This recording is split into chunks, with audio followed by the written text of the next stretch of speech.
One. Awake thou that sleepest. Arise from the dead. Read the Bible, you'll find out that God's not too happy with what's going on around us. Redeem the time, because the days are evil. The Bible has not changed. Boldly proclaim the restoration and preservation of Christian values in America. Satan has brainwashed a whole nation. As goes the church, so goes the nation. Nobody's convicted of anything anymore. And now, here's Last Call with your host, B.J. Edwards.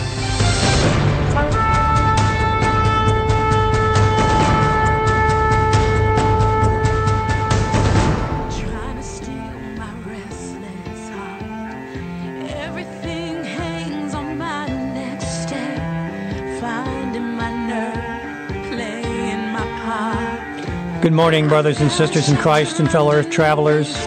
Along with Mr. Anderson and Honor Mama Jeannie, you're listening to your Last Call, 2 hours of Christian talk radio with a sting. Brought to you by the Natural Family Foundation. As goes the family, so goes the nation. Our call-in number, if you wish to participate, is 614-423-4220. Our show can be accessed on the mmunited.org website if you've happened upon us by chance. I'm your host, B.J. Edwards, and this is my world.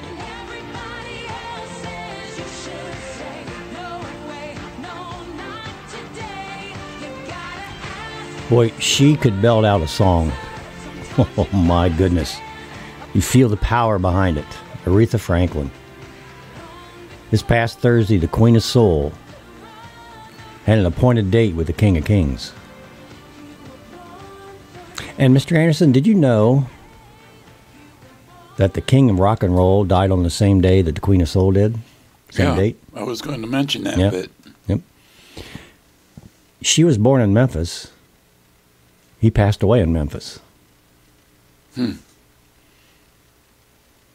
Back to School edition. Your last call. B.J. Edwards along with Mr. Anderson. Boo. Welcome. I called Mr. Anderson earlier this week and said he might be a little uncomfortable. Mr. Anderson, for those you don't know, is an ex-school teacher. I don't know, is that like being an ex-alcoholic or what? How was that compared to, Mr. Anderson? Purveyor of lies. Ooh. and I have, man... I've got to admit this. There's no more trying to hide it, Mr. Anderson. I've been well. I've just been so uncomfortable for so many years. Speaking to folks on the radio, trying to hide it all the time. But I just can't hide it any longer. I have to confess. And this is so difficult. I know I might lose a lot of friends. And disappoint many of you out there. Well, I just can't keep it inside anymore. So here goes. Go for it. First of all, and by the way, it's not just one thing, it's several. I'm out of here. First of all, I'm white. Yeah, head to toe, white. Got a white heart. Think white. I'm white. Well, I know I could have the operation and I could change it, right? I was born that way. I was born white, but I can have the operation and I could change it. Well, just identify. Yep. Secondly, I'm an undocumented heterosexual male. That's right. I was born that way too. Undocumented, huh? Yeah. And I like women. Watch out, ladies. I even married one, and worse yet, we had children. I'm so ashamed. I'm so ashamed. And can you ever forgive me? I'm also a Christian too. And yes, I was born into that as well. There's more, of course, but this is enough for starters. The shame of it all. And here's what's really sad. I have absolutely no desire to convert, to change any of what I am. And that should be so troubling. Living in a world that is so good, and I, being white, male, Christian, am so bad by today's worldly standards. And I beg forgiveness to my secular humanist listeners. I mean no harm. And I apologize for, well, trying to hide all this from you. When others are openly admitting to their whiteness and original sexual orientation, I just felt so guilty. Especially when I hear our news media and our entertainment industry, Target, Starbucks, other businesses, our government leaders, and of course our educational institutions. I keep hearing how just miserable a human being I really am. And I simply refuse to come out of the closet until now.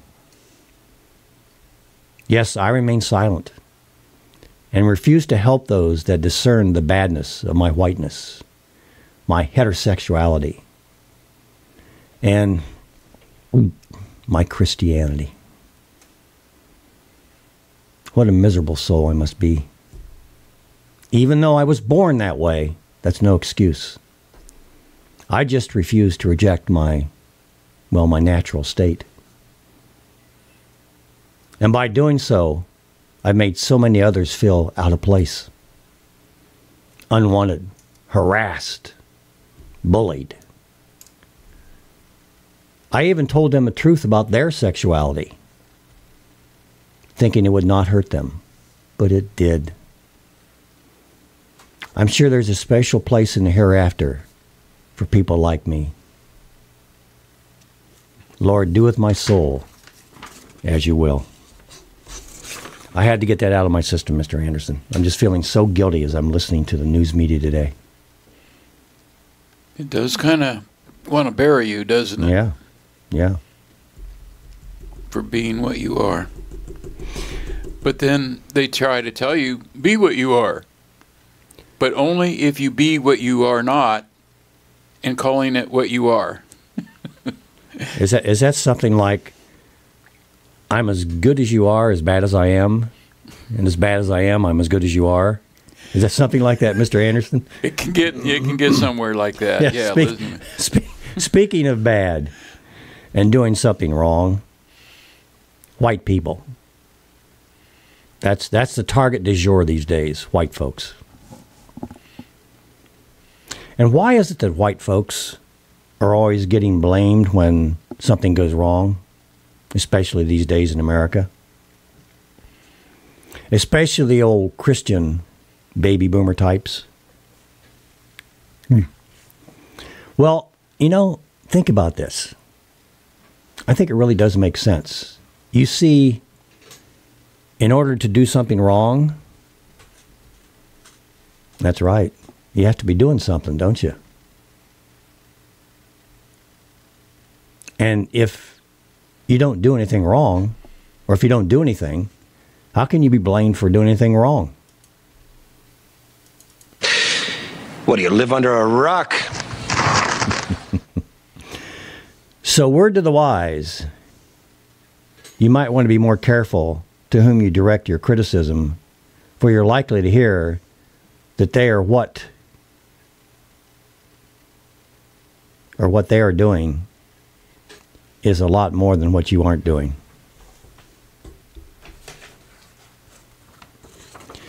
You see, for evil to flourish, good men need only do nothing.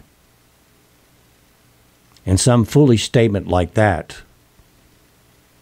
or to do good, science in the face of evil is evil itself, God will not hold us guiltless, not to speak is to speak, not to act is to act. Thank you, Mr. Bonhoeffer. For a man to know good, not to do it, to him that's a sin. Yes, George Washington, Thomas Jefferson, Abraham Lincoln, Edison, Martin Luther, You get the picture. They were all white. And yes, men. It's funny how that happens, isn't it? Western European. And for you commies, you don't need to be feel left out. Lenin and Stalin, white men. Thank you very much, Lord.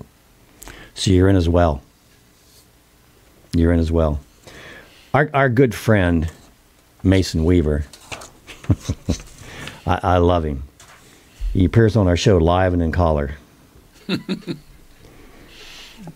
I met Mason in Virginia, Gettysburg, Virginia, several years ago. It was at a racial reconciliation conference.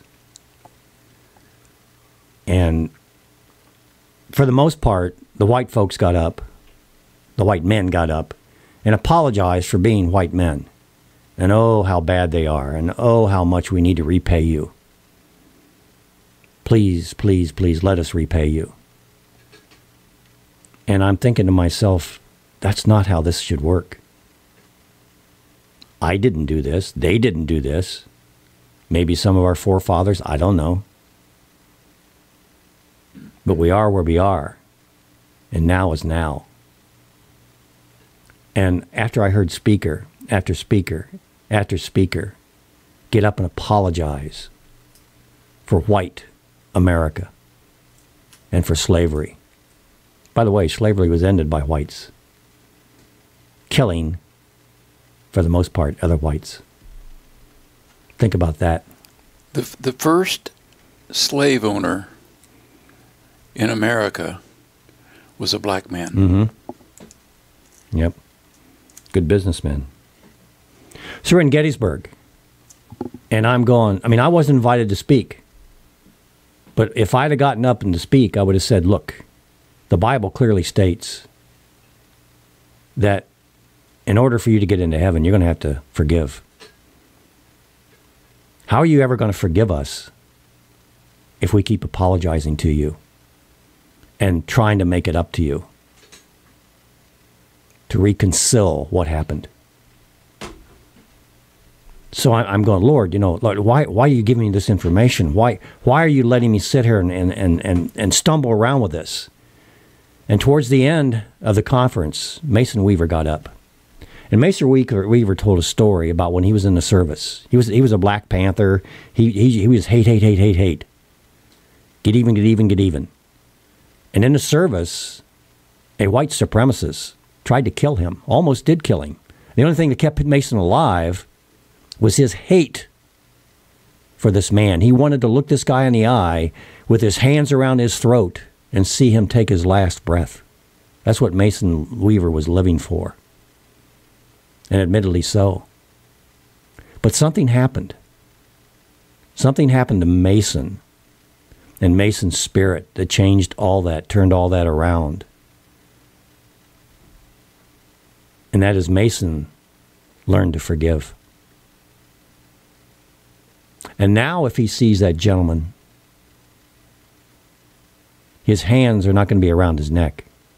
They're going to be on the shoulder. And forgiving him. And hopefully converting him to the same thing that Mason converted to. After that was over with, I ran. I ran to Mason, gave him the biggest hug, and thanked him for what he did. And he kind of looked back at me and went, what? What? I said, I told Mason, I said, Mason, you said exactly what I wanted to say, but because it came from you, live and in color, it was 100 times more effective than I ever could have been. And I can tell you, I was there. There was a silence that came over that crowd when he spoke and when he told the truth. And Mason and I have continued to talk to each other since then. We've become great friends. I really appreciate him, and I know he really appreciates me. We're going to have to take a quick break. When we come back from break, I want to read an article that Mason wrote, which I think will help America as much as his speech helped the Racial Reconciliation Conference that was held in Gettysburg. Gettysburg, where hundreds of thousands of men, white men, gave their lives so that we could have the freedoms. All Americans could have the freedoms that we have today, and we do have those freedoms. Perception's reality, folks. B.J. Edwards along, Mr. Anderson, your last call.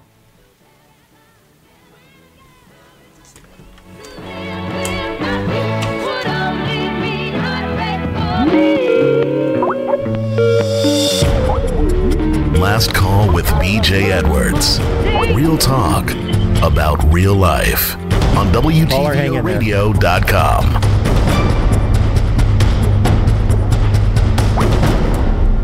Well, we lost him. Caller, please call back. I'm sorry we lost you. Did he? Okay. B.J. Edwards along, Mr. Anderson, your last call.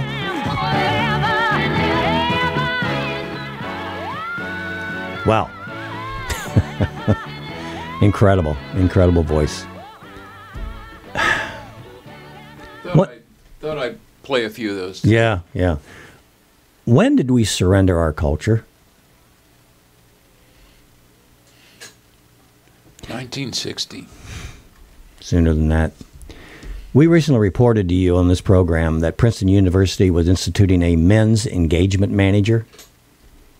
That's so white folk like me can apologize for being white folk like me. To battle aggressive masculinity. And our good friend Mason Weaver of You're to Be Free, you are to be free, you are to the letter B, free.com. Yeah. Has some interesting things to say about this exercise. First of all, Mason correctly states that not only is it foolish, but the fact are some are too afraid to call the foolish even more foolish. Of course, the notion that men are dangerous and aggressive is a correct and required fact of society. So if we are dangerous, as the Princeton correctly notes men, it might be wise to stop attacking us. There's a novel thought. We are aggressive, so stop pushing us. You ever wonder why Donald Trump responds instead of crawling under one of those rocks we sold him? We are aggressive men, so stop pushing us. To all the feminists and feminine-light men who hate strong, protective, aggressive, dangerous men, get over it. We're aggressive to any attempt to misdirect our children and a danger from any threats to our culture. We love our family and we love our culture. We love our family and we love our culture, our nation, and God. What's being attacked today in America, folks? Family. Culture, nation, and God. It was strong, aggressive, and dangerous men who defeated our enemies. Amen? Built the cities and explored the world. It is from their courage we live safely today. And at this point, I'd like to personally add this to Mason's words. Strong families make strong people. Strong people make strong nations. Just saying. But I digress. Back to Mason. Quote, the reason society can enjoy the nightlife is because of aggressive and dangerous men who fought back the darkness. We had to be more aggressive and dangerous than Bear, Wolf, and those other clowns down the hill. When you have an intruder at your house, breaking in, and your family or children are there, and they're vulnerable, what do you want that police officer to look like? How do you want that police officer to act? I think Coach Dave Dobbenmeyer said one time on his program that when he calls, he hopes it's a man that answers the call and not a woman.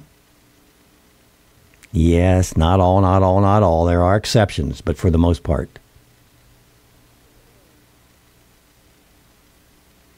So now that we have saved women with those menstrual men, I'm sorry, oops, I'm sorry, I misread that. I meant to say metrosexual men from the dangers of the night. You want us to put our hair up in a bun, slide into our onesies, rompers, and put on makeup. You want us to debate bathrooms, if men can have babies, and how to moisturize our skin. Where did this start, and how did we get to here? First, take note, was the encouragement for women to leave the home. And it wasn't because of poverty. It was because of the two-parent working household that was more competitive for the limited services with a larger workforce. That caused prices to increase. More products were purchased and supply decreased. Everything increased to the buying power of the new two-income family. Right after World War II, folks. Sure, the workforce increased, and that would naturally increase productivity and keep costs down with more supply. However, the fast increase in the workforce also increased the demand of cost of going to work. Babysitters, second car, clothing, lunch expense, left little of the extra income for the family. But costs continue to rise. So instead of spending time with our children had TVs in their bedrooms. They even had their own bedrooms and bathrooms. Boy, I remember growing up with three sisters. One bathroom. Oh, boy. And two bedrooms. That was interesting. Mom and Dad gave them keys to the home, and they became latchkey kids and spent hours alone with their friends until one of the parents returned home from work.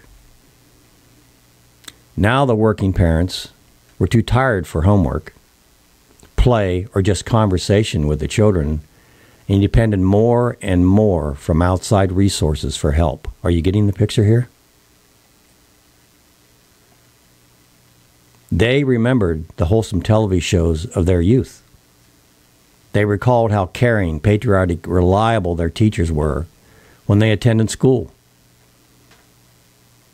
So they felt not only comfortable surrendering their children to the schools, television, and music industry to babysit them, they also felt justified in doing so. After all, they were working hard, weren't they?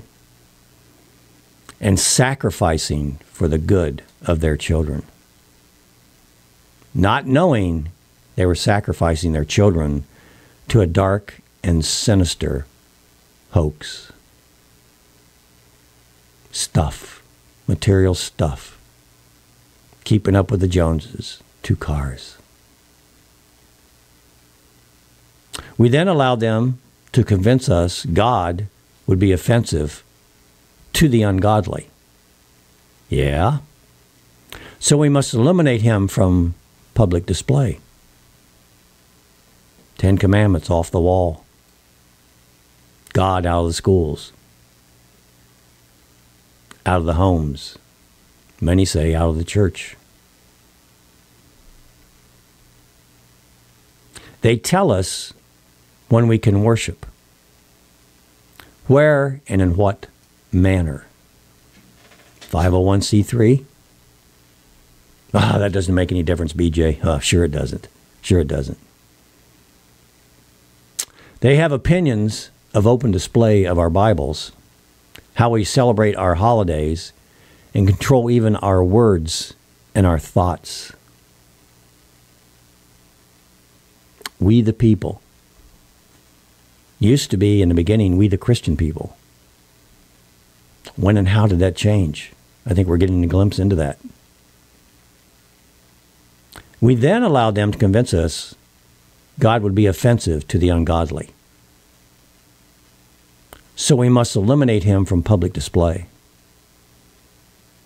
We allowed other beliefs to be promoted and godly principles to be ridiculed, made fun of, belittled.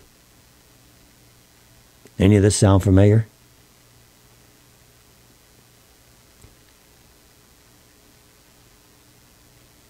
So now we live comfortably in a world of abortion on demand.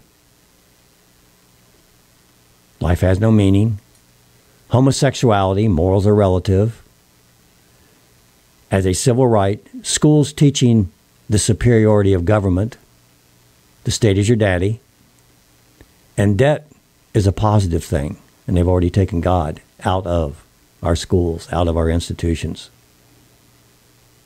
We give up our own personal view of morality and allow Hollywood and Madison Avenue to define it for us. The American spirit is depressed because it has not been exercised. This is the exact description of society described in my book, and I'm reading from Mason Weaver, tribalism, groupthink, demanding you deny what you know is truth, and promoting a lie, actually knowing it's a lie. That's so sad. And we do. At the same time, we're told not to judge. Judge not, lest you be judged. Be more tolerant. And that our Christians' belief would be better served cold. Our children grew up with more faith in the world's belief system because they never saw their parents' faith in action. That's huge. Our children grew up with more faith in the world's belief system because they never saw their parents' faith in action. How many of you out there are feeling a little uncomfortable right now? I am. Children learn by example. You can tell them, don't do this, don't do that. They watch what you do. And they're great imitators. Great imitators. You had a father that was an alcoholic. Guess what path you went down? Womanizer. Guess what path you went down? Abuser. Drug user.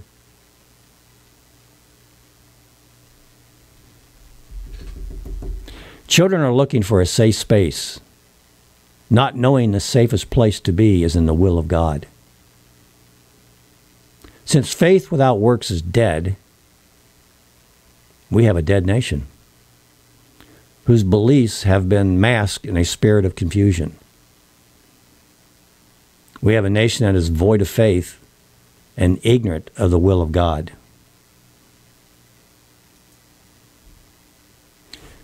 Mason Weaver, again, I've got the utmost respect for this gentleman and would recommend that you find him maybe on Facebook, maybe on the internet,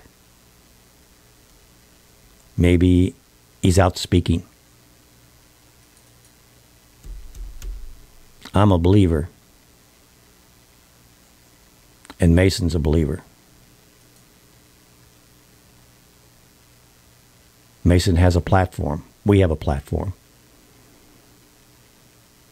I want to encourage all of you out there to take heart to what we're talking about this morning. We have lost America, and the we are those that know the truth. God has given you wisdom. He's given you instructions. And boy, I want as many listeners as I can possibly get on this program, but I want more workers than I want listeners. If you're not listening today and you're out working, good for you. But if you're listening today and you're not going to go out and work afterwards, take the information we give you, engage it. I can't do anything more than that. I can put the billboard up. I can put the message on it. But it's up to you to act on it. This isn't for Mason Weaver. This isn't for B.J. Edwards or Mr. Anderson. This isn't even for you. We're supposed to honor God. Serve Him. And yeah, we've kind of painted ourselves into a corner, so you're going to get your feet wet when you do this. Guarantee. But that's not all bad. Last week we talked about failure and how important a teacher failure is. But you can't fail if you don't try. And God knows there's a plethora of opportunities out there to try. My goodness. My goodness. We're going to talk about government-run schools, what I like to affectionately call indoctrination centers. And I've said it before, and Mason's article kind of brings it out. Public schools teach 4 things. Life has no meaning. Evolution is fact. Morals are relative. Multiculturalism, diversity. Man is the measure of all things. They've taken the Bible out. And, of course, the state's your daddy. You might be a homeschool parent if... B.J. Edwards along, Mr. Anderson, your last call.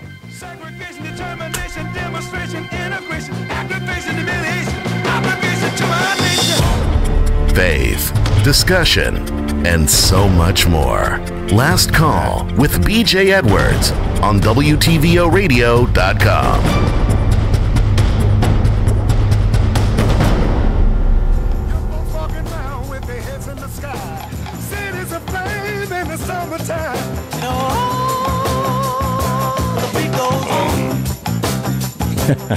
You're right, Don. The NEA. Whoa.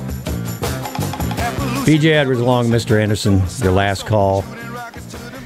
This week, millions of trusting young children are going to be headed off to public schools. Mrs. B.J., I'll use that term, public schools. Innocent children. By the way, you're going to send your child off to be instructed by complete strangers. Did you know that? You know that.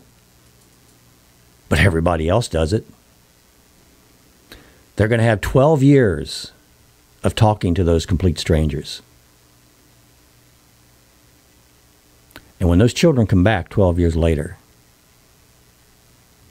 how close do you think that their morals, their desires, their objectives are going to match, number one, yours, and number two, what you had for them?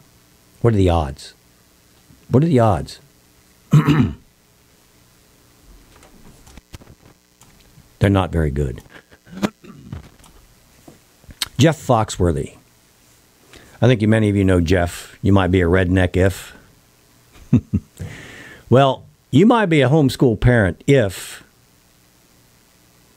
your public school is asking you which would be better for their resource officer, to carry a .45 Magnum or an AR-15. Your public resource officer, what do you think they should be carrying around with them loaded?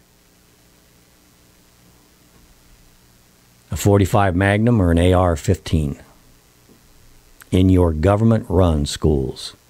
I'm sorry, public schools. You might be a homeschool parent if your children have been asked to take an elective class that teaches them how to treat a fellow wounded student.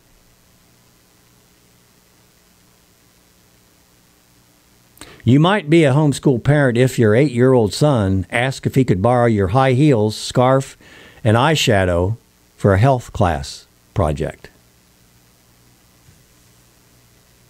Your 16-year-old daughter leaves the house with a banana and handcuffs on the way to her health class.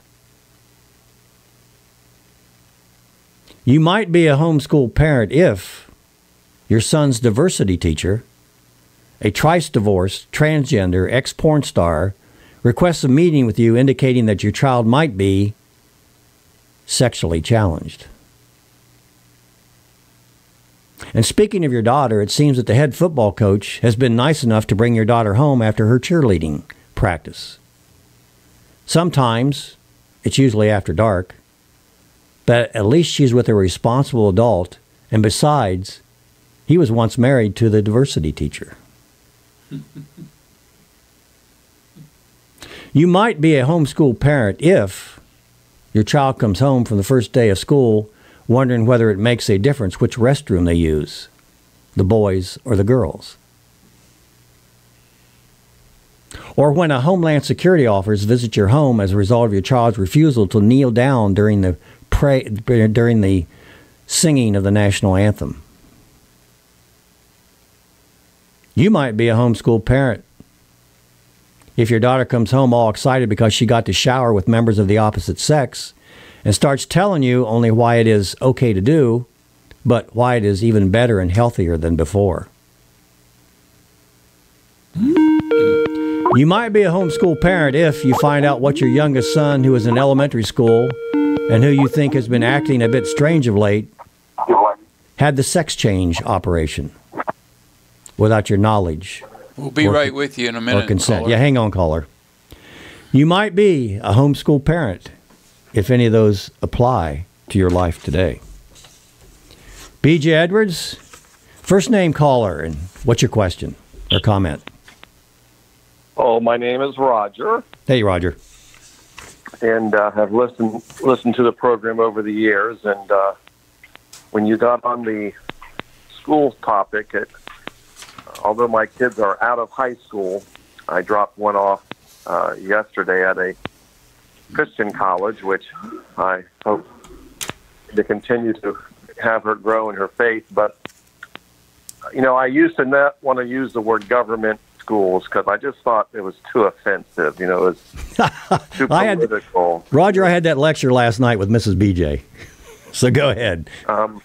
I just saying the word government schools just was too something. It just was something. But I have no problem saying it now. And I think the reason is really coming to terms as a parent what they are doing in the schools. And I am troubled and mystified by the young families that so aggressively get out of their cars to come into church on Sunday, so excited that there's a third grade class or a seventh grade little class in the church, and the kids come in from different school districts usually, so they never really see anybody until each Sunday, and then on Monday morning, in our culture today, there's a good chance that both are heading off to work, but even Monday morning, if they don't, they literally drop them off for 8 to 9 hours in an environment that teaches directly or indirectly against major tenets of their faith. And it to me is unbelievable that is going on in the Christian community. But that's exactly what is taking place. This idea that that's not going to affect them, and the foolishness it's troubling. Roger, I agree with you, and I kind of hinted at it earlier. You send your kids off to a public school. I won't say that government-run institution thing, although I just did. They send them off to public schools for 12 years. They're there with complete strangers, and that includes the friends that they have. Those friends aren't necessarily the ones you as parents would choose, okay? During school, after school, other engagements. And then 12 years later, for the most part, they send you back complete strangers. And not only are they complete strangers, they don't respect you as a parent for the most part. Well, Jim, you raised a good point there. It's not just the school 8 hours. They are now making friends. Well, a Christian kid in a Christian school can make bad friends too. But they are now involved around, if not friends, 30 little kids in the same class espousing more stuff that is not what you want to be teaching your kid. And it is a little wonder that the studies I've ever read, that evangelical, youth group kid, when he leaves that protective environment, that they leave church. The world is too enticing. But think about Jim, and to the listeners, what is going on this Monday as these schools open up. Pro birth control pills, okay? Pro Let's have sex, but you just need to prevent the birth. A huge diversity program going on in the schools that everybody is equal and the same. Evolution, creation, constantly being, under attack. Your child is made to be looked down upon as they bring forth any type of Christian faith. So they bury their faith and they get used to hiding it as they start attending government school. Ashamed of it. Ashamed of it. Authority. Your parent is not the authority. Okay? Big time. History. We were not a nation formed by founding fathers who were believers, imperfect as they may be. Do I keep going? How much more do I have to lay out to the parent who's listening now to understand what is going on to their kid? And I'm going to turn the rest of the show over to you, Roger. Go ahead. You're on a roll, brother. You got it. Jim, I wish your audience was 100,000 people. I mean, how much more do we have to share of what's going on there? And the pastors are afraid to touch it because they got a few teachers in the congregation. They got a few principals that are in the congregation. A few gays?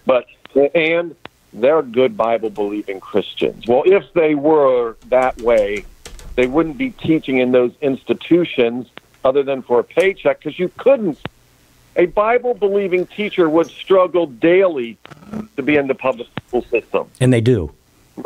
Would struggle with what is going on. And when she says, well, I want to be a good witness to them, well, a good witness is more than just walking quietly through the halls. It would be espousing that verbally, which would ultimately cost you your job. Yeah. But that's where we are. And the naiveness of these people going to our modern-day church is mind-blowing. I mean, it just shakes me up, So that's my speech today, and I'm sticking to it. But it's just unbelievable. Well, I can't say this because Mrs. BJ doesn't want me to say it. But if I could say it, I would say we're talking about indoctrination centers, and they have our children trapped in those indoctrination centers. They have it on the boards. Go ahead, Jim. I would say this to your lovely wife, who I've met. I believe each parent has the right to make a decision. So I do not challenge a parent who decides to do this, but you better think very carefully of what you are doing. And one could even blend in a little scripture about leading children astray, because you cannot argue against that they are indoctrinating them. You can only say, I know that and I accept that, and that's okay. You cannot argue that it's not taking place, because it is. You cannot argue, as the pro-abortion people want to argue, that it's not a baby. It is a baby. And it is indoctrination, period. Now we'll go from there. You've accepted that it's indoctrination. I'm okay with that, but don't lie to me. Don't pretend that it is not. Don't pretend that they don't have an agenda.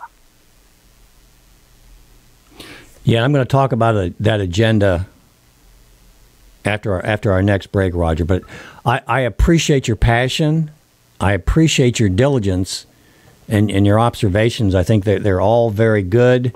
But, Roger, you and I can know this, and my children are out of government-run schools now, and it sounds like yours are as well. But it's those, we're not just talking about the children. We're talking about an inheritance, a nation's inheritance. The legacy. Yes. Yep. Oh, absolutely. And it's all being controlled. If you were Satan, I mean, he whispered in Eve's ear in the garden. If you were Satan, how would you possibly ruin Christianity or ruin man who you hate? What would be one of the greatest vehicles you'd use? Well, you'd get all the children in one place and teach them your theology.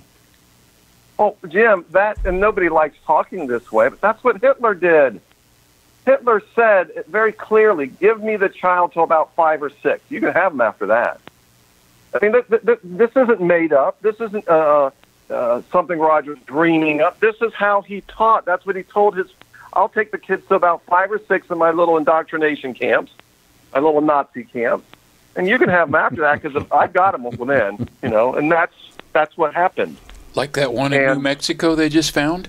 Yeah. It is. You're right. The youth movement, the Nazi youth movement. You're right on, Roger. That's a great point. It's no different than that youth movement. Although they would say, well, Hitler forced that. Well, guess what? We have compulsory schooling, don't we? Well, yes. You don't tell me. I've got $6,500 in real estate taxes to pay for the school that my daughter never went to. The school then, it's compulsory there too, at least money-wise. And I think my last comment, and I'll move on for other callers or for you guys to chit-chat, but a Christian Bible-believing parent better weigh very heavily what's going on. Okay? Very heavily. So I'll leave it at that. Thanks, Roger. Right, and folks, Christians, it's going to take more than praying, because prayer without works is dead. You can't put your child in a car, intoxicated, give them the keys, and say, "Okay, I'll pray for you." God, yeah, amen. God, come on, God loves and God is righteous. Okay, there are spiritual laws that were set up, and He'll stick to them. He'll stick to them. Roger, thank you very much for the call. God bless you. Love you. When we come back from the break, we're going to talk about a little bit of public school indoctrination, something that's going on right here in the good old USA, not in Nazi Germany. B.J. Edwards along with Mr. Anderson, your last call.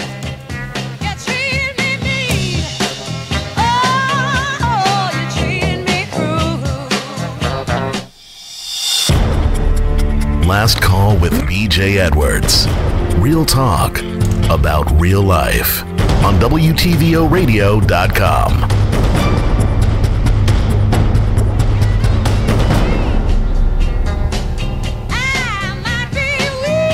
And we're paying for this. Your fingerprints are on the money, folks. I can't do it alone. You can't do it alone. But you got to start somewhere, remember? And if you fail, that means you started somewhere. With millions of students heading back to school this month, many trusting parents are thrusting their innocent children into what is increasingly becoming a blatantly hostile climate that attacks faith and family. We were just talking about it at its very foundation. Faith in what? Faith and family. I read a report by Matt Staver, and a lot of this comes from this report, from Liberty Counsel, that spoke out about how English classes have been corrupted by radical anti-faith, same-sex pushing, queering English. That's what it's called. And of course, much of this is being done without or against parental consent. We're without excuse, folks. We are without excuse. Here's how the radical anti-faith, same-sex advocates are using the public schools to push their agenda. The National Coalition of Teachers of English, NCTE, promotes not just English instruction, but radical social justice and critical theory agenda.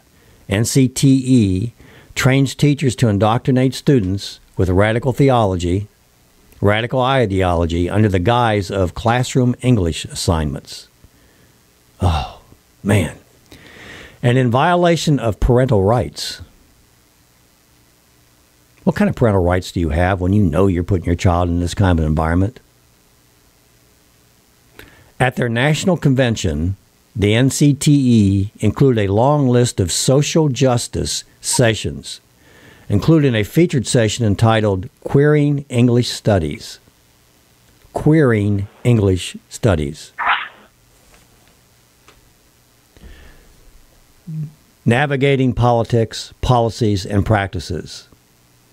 The session description stated, queer K through 12 teachers and students must continue constructing learning space, creating projects, and pursuing research agendas that move English studies to transformation so that the participants can be proactive in their school and communities. I don't know. How would you define indoctrination? And yeah, it gets worse. One English teacher an NCTE presenter actually required her students, without parental consent, to complete an individual dossier containing confidential and personally identified information, including a photograph, a strand of hair, a handwriting sample, and fingerprints. The dossiers were posted in the classroom where the data could have been taken by students, staff, faculty, and school guests. In addition, the teacher required the students to complete a politically charged propaganda assignment that, along with the dossier, was consistent with the radical agenda promoted by the NCTE.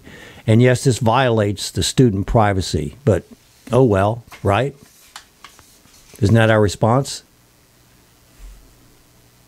Matt Staver and his organization, Liberty Counsel, have demanded this particular school district forbid teachers from requiring students to create dossiers and themselves or propaganda about any subject. Liberty Counsel also is demanding that teachers be counseled regarding parental rights and student privacy, and disciplined if they bring radical NCE ideologies into the classroom.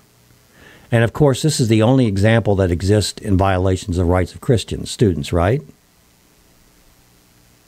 The only one that's taken place across the country. You don't think there aren't portions of this or worse taking place? Our government-run schools teach evolution as fact. Huge, huge issue. Because if we evolved from primordial sludge, then we really have no purpose in life. And if you're taught to be diverse and multicultural, and I'm okay and you're okay, if you decide to kill yourself or your classmates, what's the problem? Life is meaningless, right? Do what you can, do what you feel like doing. There is no God. They're taught that. Taking that out created a vacuum. And if you really need any help, you need any counseling, they've got it there in the school for you. You don't need to go to your parents. As a matter of fact, don't go to your parents. That might cause a problem in the schools. Are you amazed at what's happening in our society today, especially with the children, and the values that they have or the values that they don't have? Are you amazed? You shouldn't be. You know, in terms of teaching reading, writing, and arithmetic, our public schools don't compare with other schools. They just don't. I think for the most part, we're not even in the top 10. Well, unless you're talking about the money they spend, then you're in the top 10. And we're surprised at this. I want to put this on your to-do list. The Liberty Counsel has launched a national state. You don't have to do this, but do something. If not about this issue, about another issue that's bothering you. Start somewhere. Remember, I called the news media, and I just asked questions. And that does make them feel uncomfortable. That probably makes them feel like they're being harassed. You dare question me? I'm with the press. How dare you? So for lack of anything else better to do, or do this along with what you're going to do, the Liberty Counsel has launched a statement of solidarity with Christian parents and students, announcing that you are standing with those who are coming under attack in our schools, and that's everyone. We will gather these statements of solidarity, this is according to Liberty Counsel, and use them to express national citizens' outrage against these efforts to indoctrination of our children and grandchildren. Please take a moment to sign the petition in support of Christian students and parents now. That's on B.J. Edwards' website, on the Facebook page. And consider signing the pledge. And don't worry about that. Mrs. B.J. already signed for you. Take a moment now. Sign Liberty's Statement of Solidarity with Christian parents and students. It's on the website. It's on our Facebook page. Long overdue. Mm-hmm. Long overdue. There is so much power in numbers. We're in a public opinion war. And if we don't win that war, Our laws are being based on public opinion. We have a democracy, but we have a constitutional republic, but it's run in a democratic manner, which means the majority rules. It's called mobocracy. Mm-hmm. But the Constitution is meant there to be a template and allow safeguards. The Constitution was developed to restrain government, to restrain power. And you have the power. The people have the power. You have it in mass. Sadly, it's become a popularity contest. You don't really vote for issues. You just vote on emotions, on feelings. And there's some masters out there that can take your feelings and just whip you around to where you can't see straight. As a matter of fact, most of America is there right now. We're not really seeing straight. Can you not see government-run schools, what happens to your children? Can you not see what's happening to them? Can you not see what's happening in the marketplace with the news media? They're not dealing with facts. They're dealing with emotions. They're stirring your emotions up. They need to get you mad. Mad as heck, and you ain't going to take it anymore. You can feel, you could cut it with a knife, the tensions that are going on in the United States today. I've never seen anything worse. I saw a bit of it during the Vietnam era in the 60s and felt a little bit of it, but it's not been like this. This is serious, serious stuff. And people are starting to suffer because of it. Somebody has got to be the adult here. It might as well be us Christians. And yeah, they're going to call you names and they're going to accuse you of this and that. So what? What's at stake here? The salvation of a lot of people. And there's a people that are going to be experiencing and are experiencing a lot of pain because of what's going on right now. Think about the ghost chase that's going on in Washington, D.C., looking for Russians. Think about that. Socialists looking for Russians. Yeah, that is interesting. It is interesting that they're looking for their own kind. They're looking for their own kind. It's not just public schools, but public schools are huge. They have an audience, and they have their attention, and they have them for a lot of time. And if you're sending them to government-run schools, you're noticing the difference. I've got the greatest respect for homeschoolers.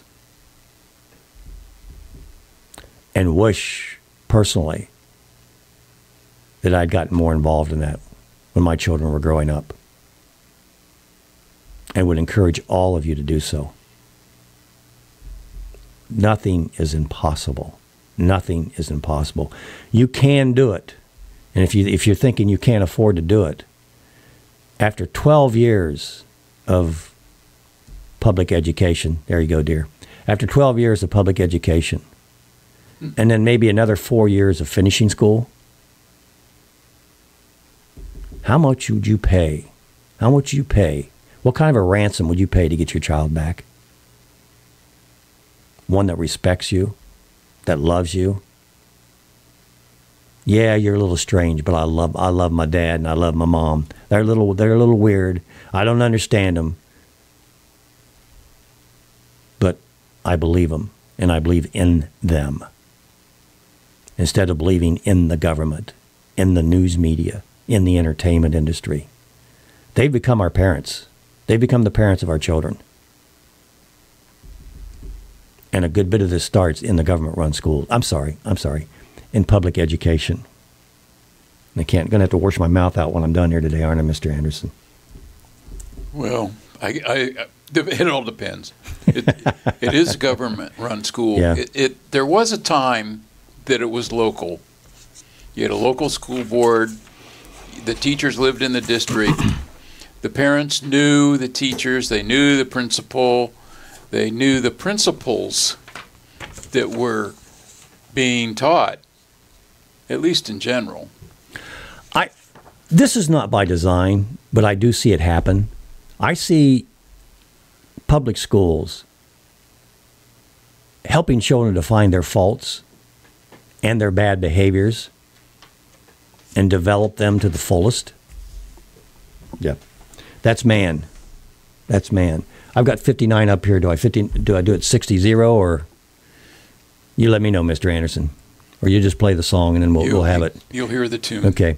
First, we're trying to find out when we're going to go on a break. We're lost. First, find their faults, their bad behavior, and then develop them.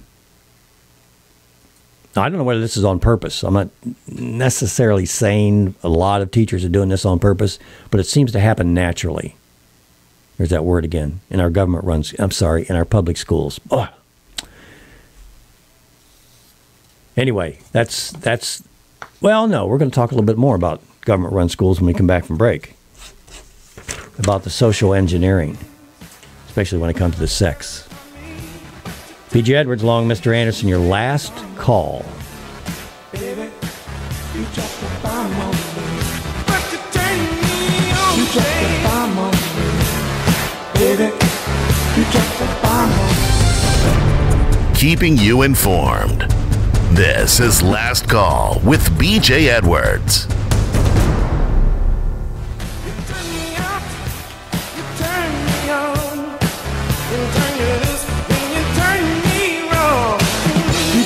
Bomb on me, baby. You dropped the bomb on me. I must have left that on my computer. There's a conversation going on this morning. It was a homeschooling group about should women be in a pastoral role. It was a very interesting conversation. And if you want to talk about that, ladies, 614-423-4220. In the meantime, I'm sure there's a lot of opinions on that. Mm-hmm. Oh, my goodness. And their opinions. Yes, they are. Well, but part of this comes to Bible interpretation. Someone can read the same Bible. Dangerous thing. Yep, and come up with... So how do we discern?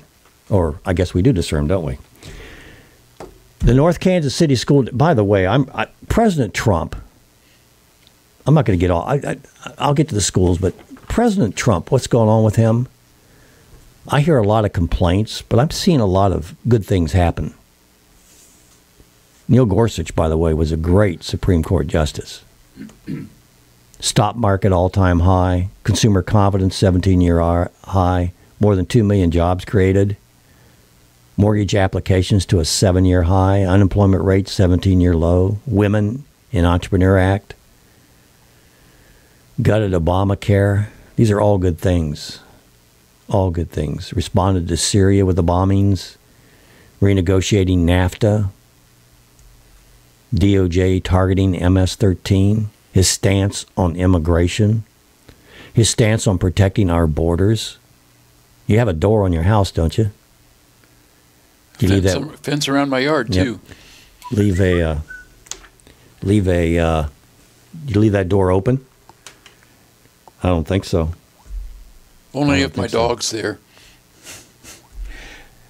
You know, I wish people would, who are complaining about Trump, take the time to listen to what he says. Not the Twitters, not the news, but his actual speeches and words. And don't listen to the clips. Listen to the whole thing. Because I find it hard to disagree with many things that he says. In fact, he's very encouraging. And people just form these opinions from other people's opinions. And yes, the Twitters are strange, but he's just talking to people like Rosie O'Donnell. You know, he's using idiots' language with idiots. Mm-hmm. Got an IM from one of our listeners referring to public school systems as government schools makes barriers to people listening. If you're not able to communicate your thoughts and feelings in a manner that allows people to listen and think, then you miss the opportunity for someone to consider your thoughts and ideas.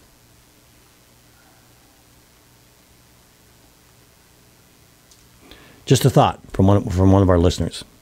But I like what the Trumpster's doing.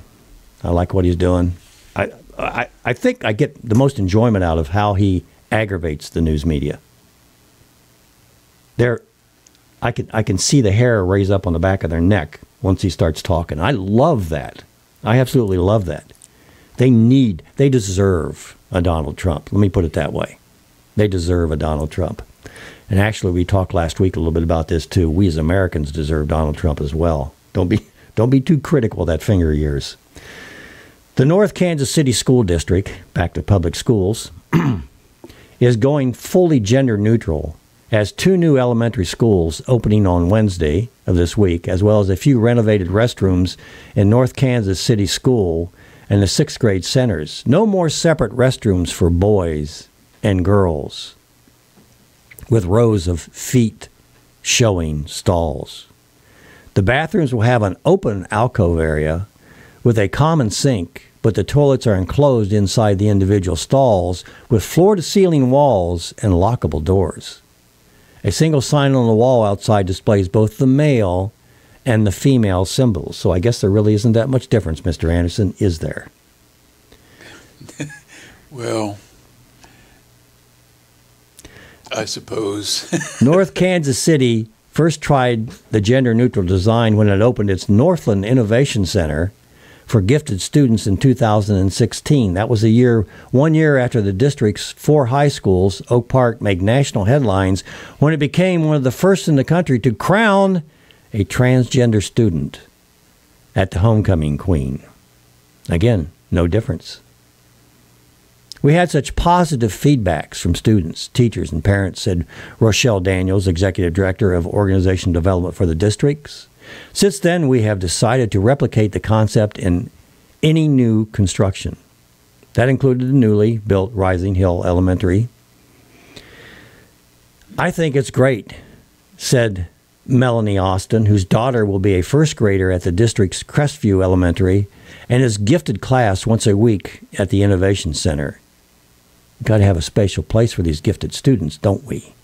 You just don't know what gender a kid might identify as. Gosh.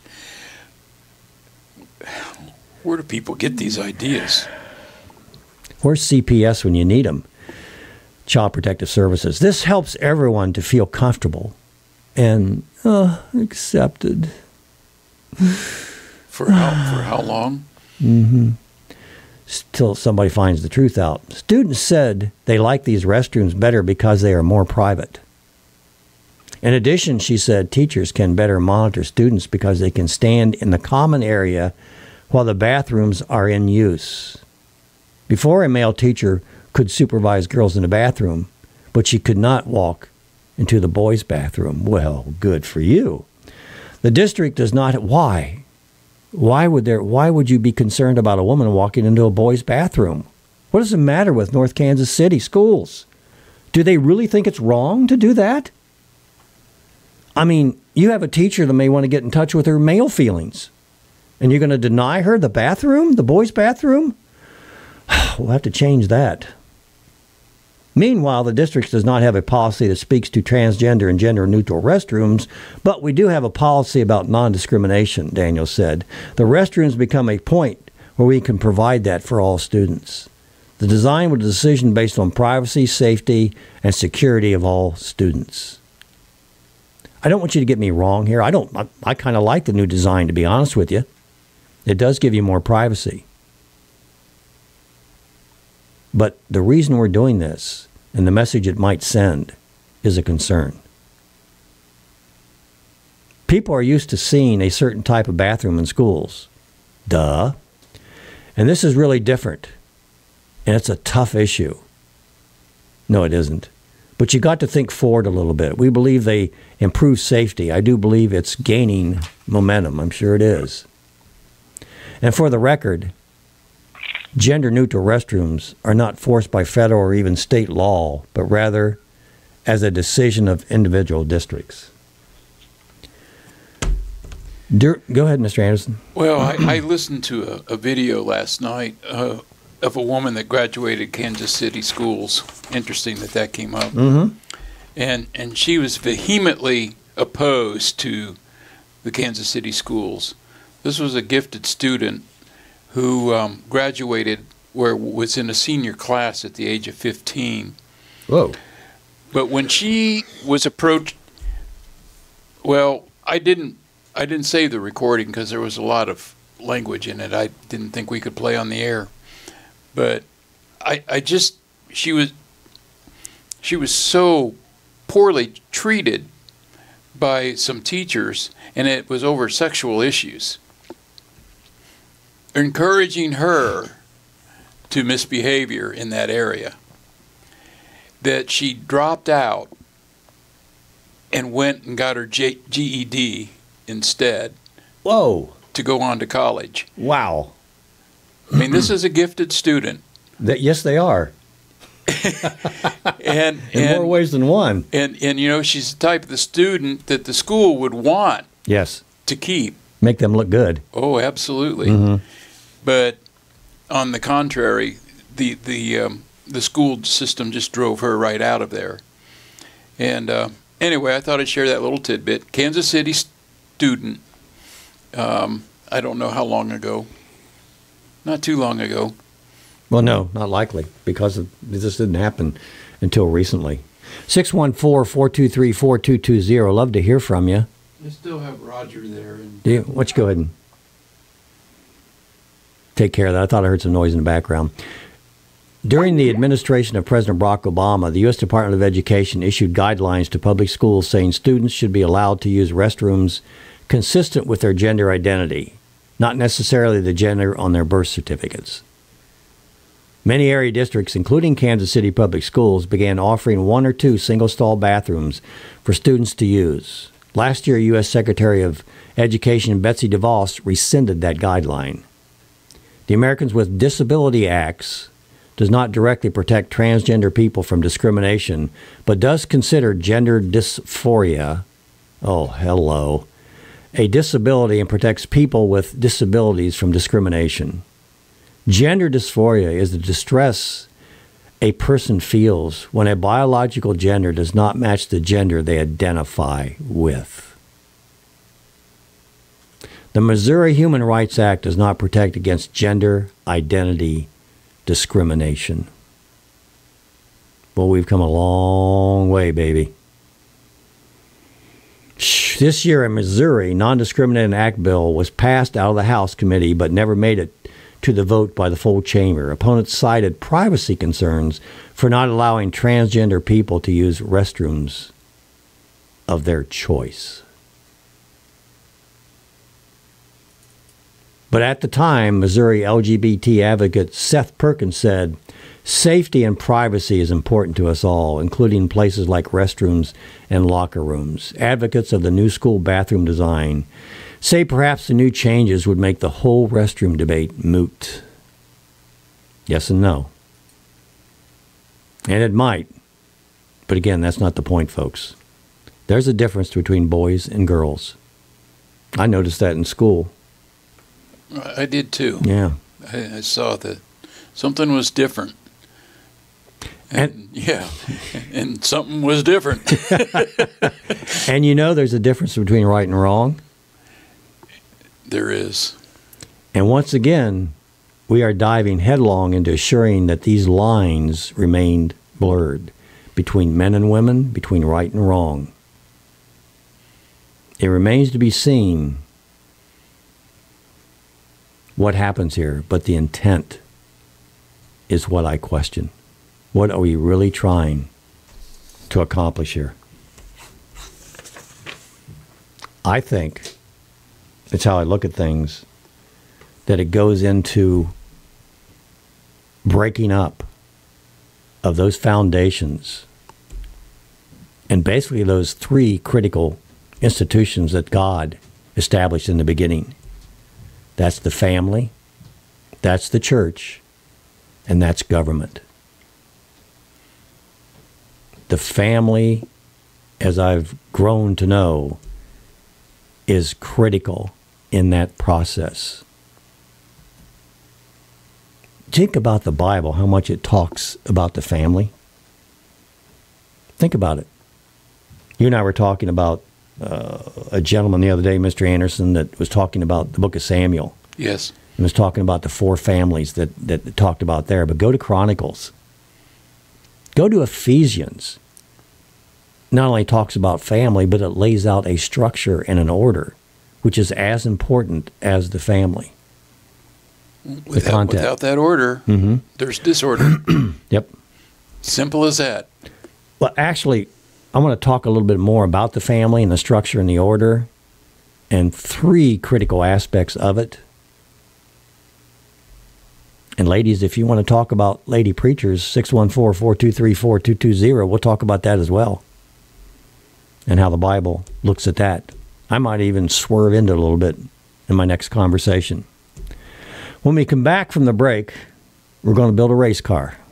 That's right, we're going to build a race car. Zoom. We're going to tell you how to build a winning race car. This isn't concerning my life. You better think about what you're saying. You better think about the consequences of your actions. Oh, shut up, woman. You better think about what you're trying to do to me. Yeah, think. Let your mind go, let yourself be free. Let's go back, let's go on. Yeah. I didn't even know you came to me in too much good. Faith, discussion, and so much more. Last Call with BJ Edwards on WTVOradio.com.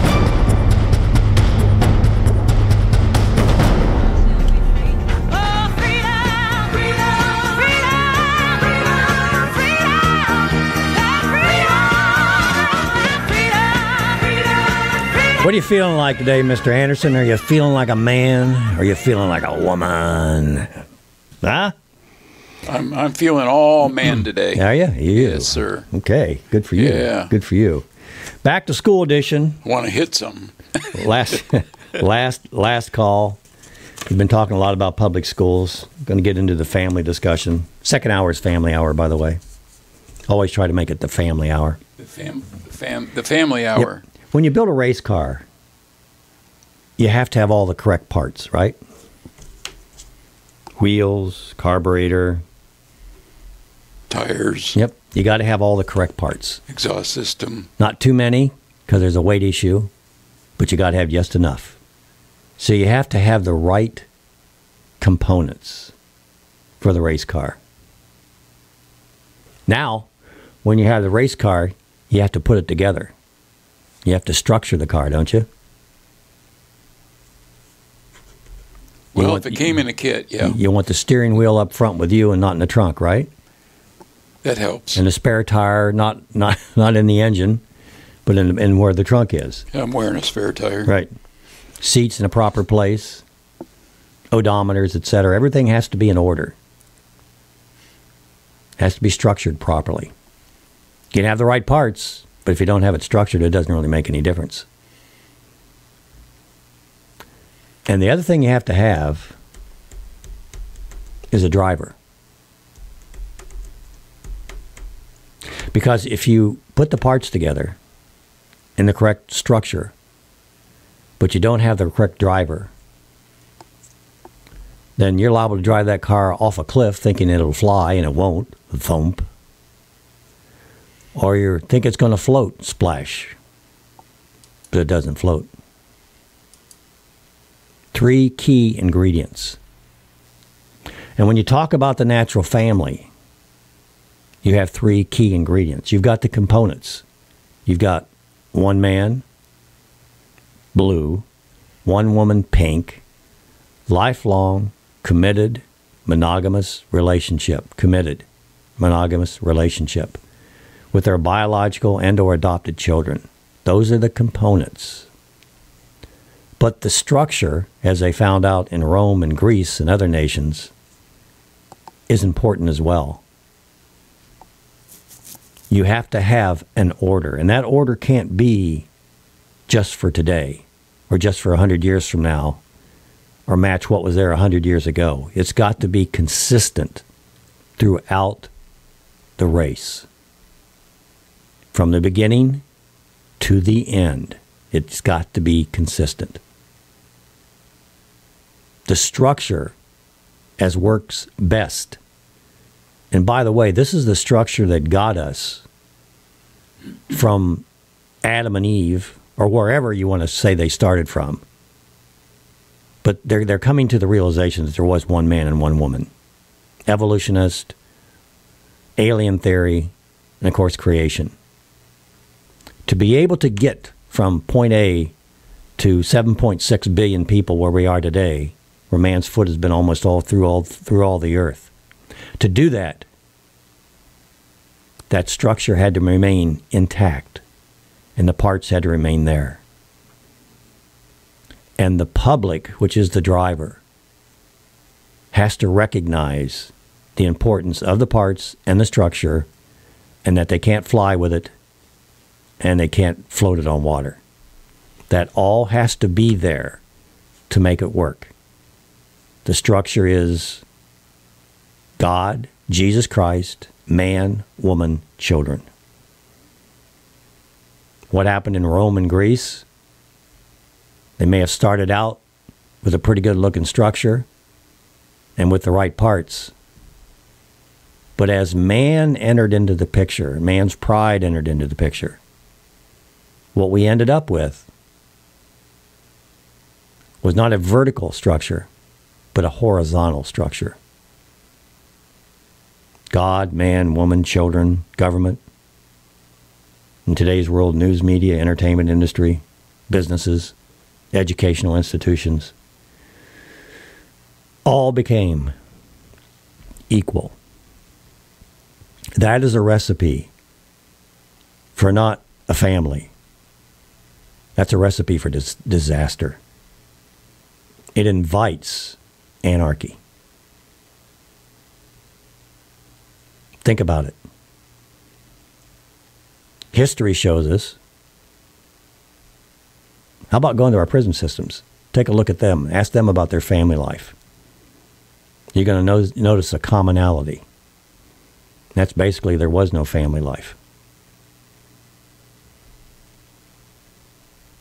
But ingrained in man's psyche is a need for the family. The child has to be a mother and a father.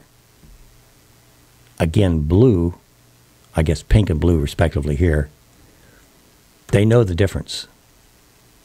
And they need something different from each one of those. And that's important. This was all put together many years ago. It was put together properly. But then something happened, Mr. Anderson.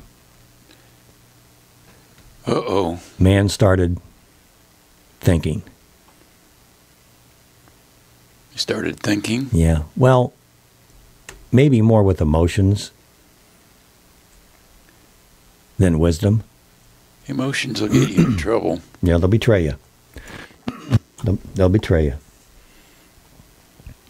So what we have in terms of that race car, if you want to win the race, you have to put it together properly.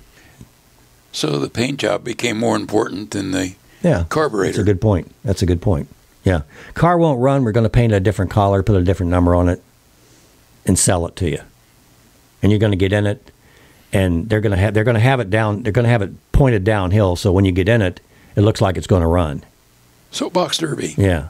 Then after you've purchased it, you find out that it's broken, that it won't work. Then what do you do? America is very, very close to making the same mistake that Rome did and other nations like that. We have completely thumbed our nose up at the family. Today's modern family is anything but natural. 50% divorce rate. 50% divorce rate right off the bat. So you don't have that natural mother and that natural father. That's a problem. Then you've got families that have abusive mother and or father. The child suffers there. Children are taken out of some natural homes and put into unnatural homes. That's an issue. I remember a young man who died recently in Zanesville area, Ohio. It seems that they were roughhousing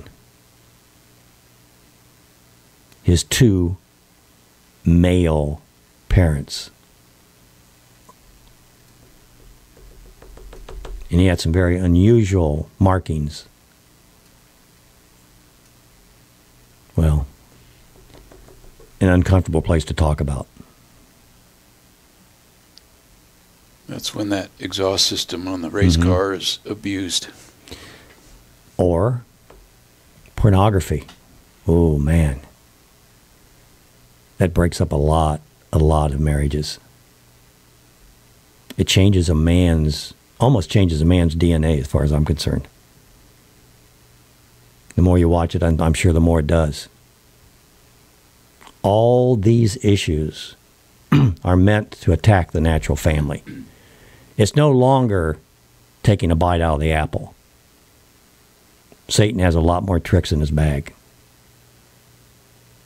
He teaches children not to respect parents. He separates men from women, women from women, men from men, blacks from whites. That division can be stopped, my humble opinion, if we start focusing on making things natural and quit trying to make them what they aren't.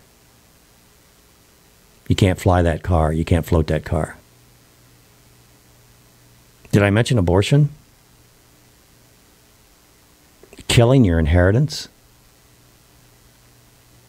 That's not a baby. It's what it was meant to be. It's just a bunch of cells. Mm-hmm. Mm-hmm. And when did you stop being a bunch of cells? It also has something called DNA, which is very interesting. Very interesting. Yeah, isn't the DNA different than the mother and the father right off the bat? Right. It must be a different individual. That's how they identify criminals. Can you just think about this. Adam and Eve, or the first man and woman, what do you want to call them, X and Y, I don't care. What if they did not travel by family? How far do you think they would have gotten out of Africa? We're in a jungle environment. Lions, tigers, and bears, oh my, right? Are we faster than a lion? Nope. Tiger? Nope. Bear? Nope. Are we stronger than yat, yat, yat, yat, yat? Nope, nope, nope. So what happens if you just have a single individual or two individuals and they aren't grouped together in families? What happens? Families were the bus that carried civilization from Africa to the USA, and it was done by families. Were there problems? Yes, of course there were. But those problems all were surrounded and supported by the family. Families fought families. Yep, you guessed. Yep, Hatfields and McCoys. That happened. But we got to where we got to because of the family. Can you imagine X and Y have baby Z? Baby Z starts walking at 8 months, 9 months. They kick him out of the cave. See you later. What happens to mankind? Do you honestly believe that we, as an entity, human beings, would have ever made it had we not been familied? What if we started playing around with our sexual nature? What if Adam decided, you know what? I'm really a girl. I'm feeling like a girl. So where would civilization be today? Wouldn't be, would it? One man, one woman, lifelong, committed relationship with their biological and or adopted children. That's the family way. And we should respect that in America, and we don't. I talk about pledging allegiance to the family of the United States of America, and to the republic for which it stands. one nation of families under God, indivisible, with liberty and justice for all. Do you think that society would have flourished if it was up to your Bible study group, where you can't hardly agree on anything? How far do you think we would have gotten with that, Mr. Anderson? Oh, we'd still be discussing it. Or your chief sending out for food. Well, my interpretation is this and that and the other thing. Yep. Yeah, if you look up the Hebrew word and see what "at" means. Mm-hmm. I'm going to read some of the comments when we come back from the break about should women be pastors. Speaking of Bible study groups and churches. We make this a lot harder, folks, than it needs to be. B.J. Edwards along with Mr. Anderson. Your last call. Caller, hang in there with us. We'll be right with you. Appreciate your patience. We'll take a quick break.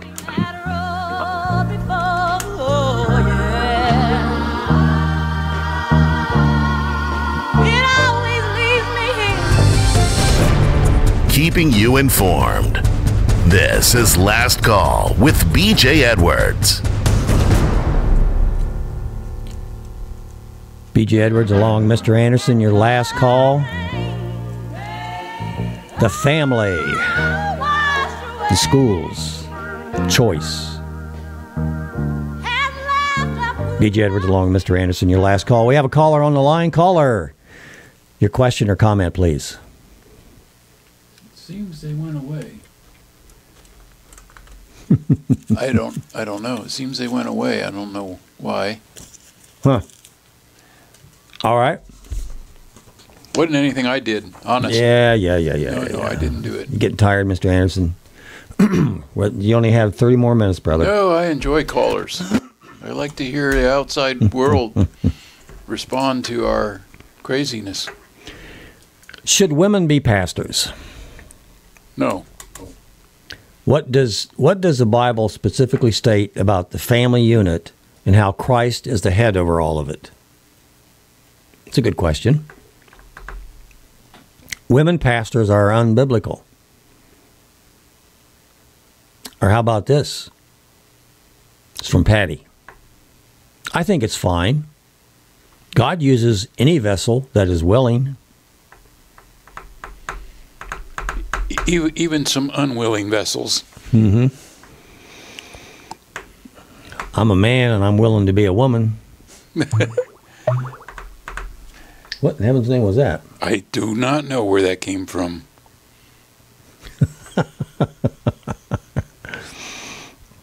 I think in the past when women had huge families, I love this.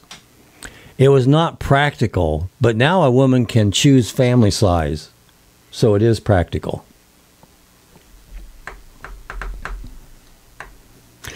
Here's a good point. What does the Bible say about it? If you're a Christian and confused at all, set aside any way you want to feel or any way you want to believe and read the Bible and pray to God for wisdom, making clear to you what His will is in this area. Oh, that would be that easy, Mr. Anderson. You mean just read the Bible? Mm-hmm. Yeah. And not interpret it, but read what it says? What does the Bible say about it? If you are a Christian and confused at all, set aside any way you want to feel or any way you want to believe and read the Bible and pray to God for wisdom, making clear to you what His will is in that area. I wish that that's what we did on a continual basis. No. Another answer. Yes. No. The Bible tells me as a woman to minister to my children and other women.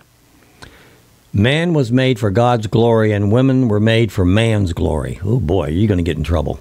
If you read this is a lady? This is a lady. Oh boy. If you read that and are offended, then you do not know the true love of God requires husbands to love their wives and wives to love their husbands. It does say that. There were women pastors, leaders in the Bible, lots of them. There were? Phoebe called carried Paul's letter, was an official deacon, and had a ministry at the church of Cenchreae. Other women actively involved in ministries listed in the Bible: Prisca, Mary, Junia. List some other ones. What do you think about that, Mr. Anderson? Well, it's an interesting thought. I wrote to someone just the other day that because of some issues in the church, that women needed to be silent in church, but not without a voice. Ooh. And that, that emotion should be silenced, but we could hear wisdom. Men have power. Women have influence. Does that ring a bell to you, Mr. Anderson? Well, I don't know exactly, but I agree with that statement. Mm-hmm.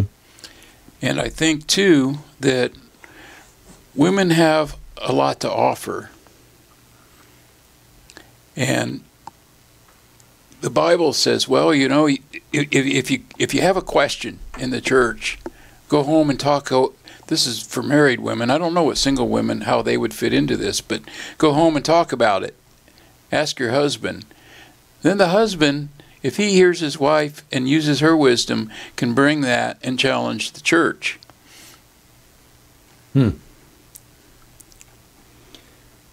But order is important. Yeah, we mentioned that earlier. Yeah, we did. And I still stand on that. Without structure, and it has to be consistent. Back to the race car. Yep. If you don't put it together right, it's not going to run. I mean, it was designed this way, folks. And if there's any questions, consult the owner's manual. It's very clear. Now, there might be a confusing item or two in there.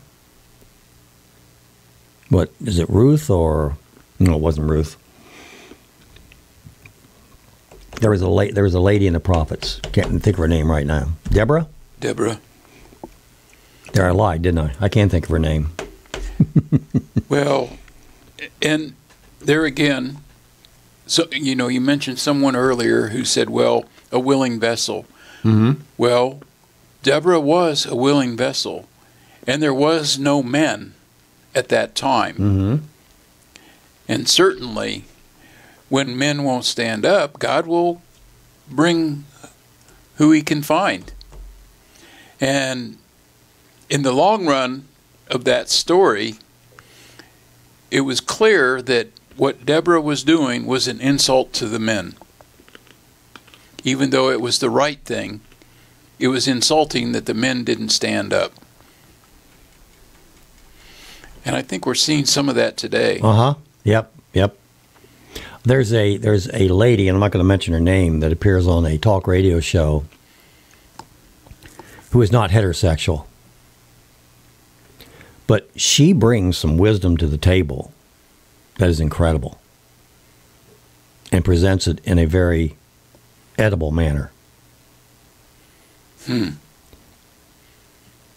I look at that, and there's dangers with this, by the way. You have to be very careful with this. Because one of the comments, and I was going to save it. I'm going to save it. Well, we're talking about women being pastors.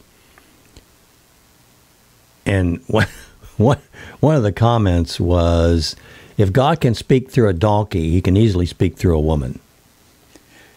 Well, I don't know if I would put it exactly that way, but I see the point. I was going to save that for last because that's just oh my goodness, that's so juicy. That's so juicy. Oh my. Scripture that describe the qualifications of an elder include Titus 1:5-9, Timothy 3:1-7. I think the Scripture is clear that only men are qualified for the office of pastor elder. Women are very important in the church and in the family. And Jesus is very important in the church and in the family, by the way. But scriptures that specifically describe the qualifications of pastors and elders and overseers are clear. For this reason I left you in Crete, that you would set in order what remains and appoint elders in every city as I directed you. Namely, if any man is above reproach, the husband of one wife, having children who believe, not accused of dissipation or rebellion. For the overseer must be above reproach as God's steward, not self-willed, not quick-tempered, not addicted to wine, not pugnacious, not fond of sword gain, but hospitable, loving what is good, sensible, just devout, self-controlled, holding fast the faithful word, which is in accordance with the teachings. I can see why we don't have a lot of men leaders around. Yeah, try to find that in your church. Yeah, so that he, in anywhere, so that he will be able both to extort and in sound doctrine and refute those who contradict. It is a trustworthy statement. If any man aspires to the office of overseer, it is a fine work he desires to do. An overseer then must be above reproach, the husband of one wife, temperate, prudent, respectable, hospitable, able to teach, not addicted to wine or pugnacious, but gentle, peaceable, free from the love of money. There you go, Don. He must be one who manages his own household and keeping his children under control with all dignity. But if a man does not know how to manage his own household, how will he be able to take care of the church of God? Boy, there's a family for you. Yeah. And now there's that race car. And not a new convert, so that he will not become conceited and fall into the condemnation incurred by the devil. Phew. And he must have a good reputation in those outside the church, so that he will not fall into reproach and the snare of the devil. Long statement, very telling. Very much so.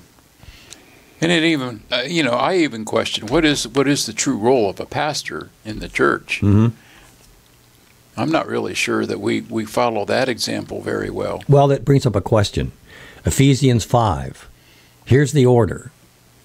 God, Jesus Christ, pastor, husband. Wait a minute. I didn't read that right, did I? No, I think you inserted a word. Yeah. God, Jesus Christ, man, woman, children. God, Jesus Christ, state, man, no. God, woman, news media, no. It's God, Jesus Christ, man, woman, children. Those other entities out there, and maybe this will go to your question, Mr. Anderson, I believe are meant to support, encourage, enrich, enable the family. Because once again, I think the family is the key. No, God notwithstanding, okay? The family is the key. It's the bus that carries the load. And it's got to have the parts together, and it's got to be structured properly, and you got to have the right leadership in it. From Abby, I always thought pastor was a masculine word. Seeing as it's unbiblical to have a woman leading a church, then of course a pastor only refers to a male. Interesting. Well, I am one, my husband, a apostle pastor. Women can be called into the fivefold ministry. That means prophet, evangelist, teacher, pastor, apostle. There is neither man nor female in the spirit. That's interesting. But in ministry, I've been there since 15 years old. From Gina, Christian does not affirm. From what I see, what I can read, and what I discern, there you go again. This is a guy that just apologized for being a white male, right? Huh? He's about to speak like one, right? I'm about to speak like that white male. Chauvinistic, homophobe. Somebody has got to take the leadership role, and it has to be a consistent leadership role. That is the male of the species. By design, by intent. Does it always work that way? No, not always. But that's the intent. That's how it works best. We have single parents. But the designer also said that that male leader needed a help. Yep. And he designed a helpmate that would help him do what he needed to do. We're not designed to go it alone. I was thinking on equality yesterday too, and maybe it was the Lord showing me, reminding me of the sower.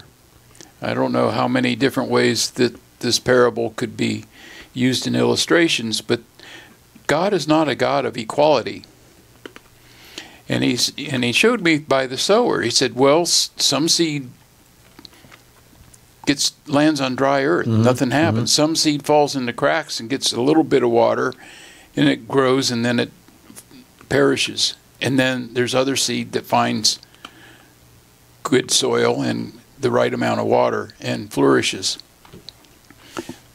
But the sower, it's the same sower, and basically it's the same seed, but it's not all treated in equal ways, just by the way it falls. I don't know really what that all means, except that I know that some seed grows well, some doesn't. And in our lives, in our roles as humans, we find that similar scenario. There should be no confusion about this, by the way. There shouldn't. God's not an author of confusion. Yeah, if we're back on our heels, then there's going to be an issue because we're not going to react properly. We're going to get nailed. We are going to get nailed. So we need to work this out. This shouldn't be a question. This should not be a question other than a rhetorical question. Well, see, God is a God of obedience and submission. And both of those are greatly rewarded. Amen, brother. Amen. I believe that the problem in America is a moral one. And Americans have no longer have an appetite, no respect for righteousness. We'll talk about this when we come back from the break. B.J. Edwards along Mr. Anderson, 614-423-4220. Your last call. I don't know what happened with that. Did we get that Mason Weaver thing up? Did you ever play that? I did not. Think you can find that real quick? I think so. All right. Well, Mr. Anderson is finding Mason Weaver, our good friend, his organization. Tired of being played? Tired of supporting politicians who create more failure and poverty? Of supporting so-called black leaders and seeing success coming only to them? Do you want freedom from slavery or better treatment on the plantation? The only way is for you to take the lead. It will be hard, but it must be you. Fortunately, you're not alone. We're here to help. Start today by joining the new Underground Railroad. Learn more at yourtobefree.com. B.J. Edwards, along with Mr. Anderson, your last call. That was our good friend Mason Weaver. New Underground Railroad. Mm-hmm. I'm working with Mason on that project, by the way, and hope to be able to present more of that to you. This is Do Radio, by the way. We're not here just to talk. We hopefully, after we get done today, that you'll think there's something missing in your life, something that you need to do. Oops, there's something. I woke up this morning and there's something I forgot to do. What is that? We want you to do that. We want you to do that. Again, we believe the problem in America is a moral one. America no longer has an appetite for righteousness. The church would be the obvious choice to correct the issue, but it's at best AWOL in this culture war. And most pastors and church leaders are refusing to even acknowledge, let alone engage in the struggle.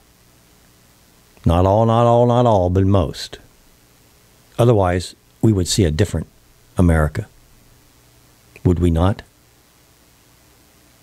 Family leaders, fathers, husbands, and patriarchs should be working in tandem with the church to restore moral authority which helped establish this great nation. It was the church and the family that brought us to where we are today, the greatest nation, I believe, that has ever existed on the face of the earth.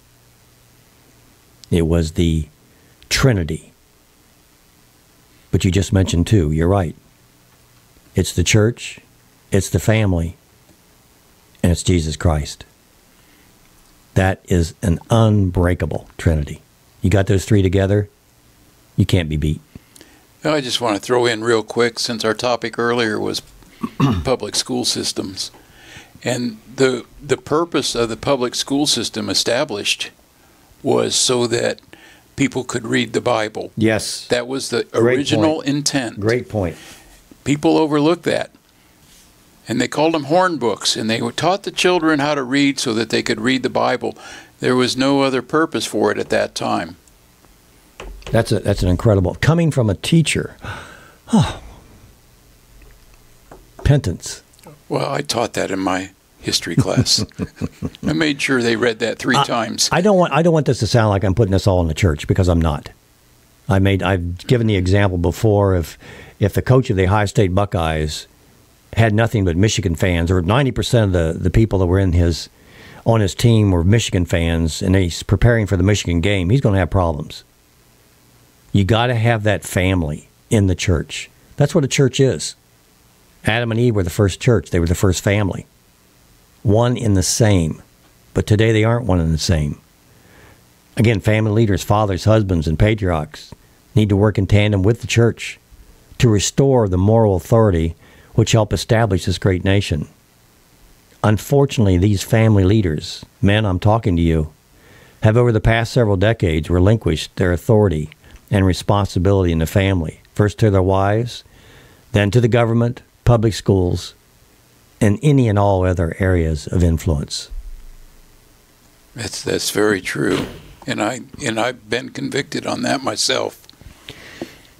I don't know if it's ever too late. Some of you out there are thinking, well, it's too late for me. This has already happened, that's already happened. I don't think it's ever too late. I don't either. I don't know what direction God's going to take you in, but I think he wants you to move. He'll show you the way. Yep. He will. Yep. I promise. Again, the family leaders have let us down. That's us men. A lot of us are white, too. That's right. A lot of us are Christians. And we have relinquished that authority. It's so easy. If you, it's easy to have somebody, Mr. BJ, can I mow your lawn? Well, I was supposed to do that. Well, I'd be happy to do that for you for nothing. Well, shoot, yeah, do that. Yeah, why not? Yeah. Honey, I need to do Bible study for the kids tonight, but I just don't have time. Could you do that for me? Well, sure, dear. Be more than happy to. What is a convenience then becomes a habit. You can pick your own examples. Families, with the help and guidance of the church, are the glue that holds all societies together, the foundation, if you will. Nations that ignore that importance of the families and are out of their structure, form, and purpose are doomed to destruction. We talked about Rome, we've talked about Greece and other empires. They corrupted, and we're back to that race car again, right? They put different parts in. They thought they would work. They looked like they would work. They painted it the right color, but the carburetor was in the trunk. Or they had it put together, but they had an unlicensed driver run the race for them. Great pit crew, but the driver couldn't That's right. stay on the road. That's right. I firmly believe, and I see this, the USA is headed the way of Rome and very close to repeating its fate, like I said earlier. Unlike our enemy, even those that do not see the storm clouds cannot seem to unite in their efforts to restore our moral foundation. Our enemy is in unison in terms of attacking the family, attacking God, attacking Christianity, in unity. What are we hearing today? You know, I did the apology for being white and a Christian purposely. I don't need to apologize for that. I'm proud of that. I'm proud of what I've been able to accomplish. And it had nothing to do with my skin color or lack thereof. And I'm proud of other men that I've mentioned and I haven't mentioned that gave their all so I could have these freedoms, you could have these freedoms. And we need to spend those freedoms cautiously. Our enemy spends time, money, and resources fighting courageously and valiantly on very fronts. And we do the same, but we seem to be fixated on symptoms and not the real problem. Again, we want you to focus on the family. There are so many things out there that are attacking it, and they're terrible, horrible things that are happening. And you can all build a case for that. But we want you to operate under the umbrella of the natural family. And we keep in mind, we're talking about 3 issues: the family, the church, and God. All together. What we're trying to do is get the citizens of the United States to understand the importance of the family. That means your congressmen and local leaders and school board members and people around you support the natural family so that when they make rules or legislation, they fit those ideas into the program. And this isn't all about legislation and laws. You can have the greatest laws of all time, but if you have weak and corrupt leaders in the church, in the country, in the family, you're going to fail. That's what's happened. The Founding Fathers all knew the inalienable rights of man are rooted not in state legislative constitution, but in God alone. Amen. And God established 3 institutions from the beginning, I mentioned them before, with the family to help maintain these rights. God started with the family in the beginning. That is exactly what we should be doing in America today. And stat. Strong families make strong people, and strong people make for a strong nation. Start and end of story. The concept of the family must be redefined. It's not the modern family. America need to know that the original idea of the family was always best, and that is one man, one woman, their biological and or adopted children. Marriage must be seen as a lifelong, committed, monogamous relationship. The authority of the family must be reestablished. God, man, woman, children, in that order. The state and other institutions, they're there to support. And protect. And protect, but not direct the family. Key. Children must learn to respect their father and mothers again. If respect is not learned in the home, it cannot be transferred into society. There's the anarchy that I talked about earlier. And yes, fathers need to continually work at that respect. It's earned. Not just because you're there. Not just because you're white and you say you're a Christian. Got to earn the right, brother. Well, before we run out of time, I'd like to add my 2 cents here and kind of cap off where we are with public school systems. Most of us have gone through the school system, and we think we know what it's like to go to school because we did that for so long ourselves. But understand, as parents and even as former teachers, schools aren't run the way we remember, and children are not taught the way we think they like we were. We aren't getting the information from our kids like we need to. And you need to go back and look at what they're actually doing in these schools. And you need to listen to your kids carefully. More of what they don't say says a lot. Great point. We're in a war right now. We're in a war for the soul of this nation. The battleground seems to be in the family. And we're not doing too well. We're losing this battle. And we're saying to all you folks, hey, over here, over here. Focus over here. There are other symptoms, yes. But this is the main drive. If we don't have this and you get rid of your symptom, what do you got? It's our power over the Illuminati, if that's an enemy you think you have. Yeah, that's true. That's true. If you got the family, if the Illuminati doesn't have the family, they don't got nothing. Again, society. That's the bus that drove us through. Without the family, you're not going anywhere. Amen? Amen. Hey, appreciate you being with us today for our back to school edition. Hope you enjoyed it. If you did, please share this with your family members. Share it with your friends. Share it with your pastor. I mean, if a tree falls in the forest and nobody hears it, if you like what you hear here and you want to support us, share it. Yep. Wide and far. There's no copyright. B.J. Edwards, along with Mr. Anderson, your last call. Thanks again. God bless you. Have a great day.